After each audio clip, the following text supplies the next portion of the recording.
52 বছর যারা এই দেশে শাসন করেছেন, আমরা সব মার্কা দেখেছি, সব নেতা দেখেছি, আমরা চোর বাটপার আর কিছু দেখি নাই।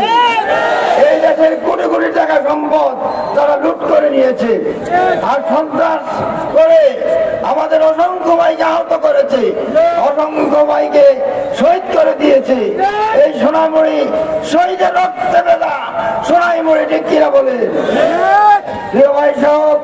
তাই এই সোনামণি যদি আল্লাহ রাব্বুল আলামিন সবকে সোনামণিতে আমাকে আপনাদের খেদমত করার জন্য কবুল করেন, তাহলে ইনশাআল্লাহ আমি স্পষ্ট ঘোষণা করতে চাই, সন্ত্রাসীদের কবর রচনা করা হবে। সন্ত্রাস আমরা করব না, কাকে সন্ত্রাসী করতে দিব না।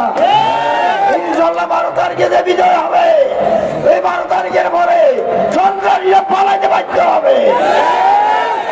সম্মানিত ভাইয়েরা, আমি সাতক্ষীর সোনামণিকে আধুনিকায়ন করা হবে এবং অবকাঠামো উন্নয়ন এবং রাস্তাঘাটের সংস্কার করে যে সমস্ত রাস্তা বিগত 54 বছরে উন্নয়নের ছোঁয়া লাগে নাই, সেখান থেকে কাজ শুরু করবো ইনশাল্লাহ।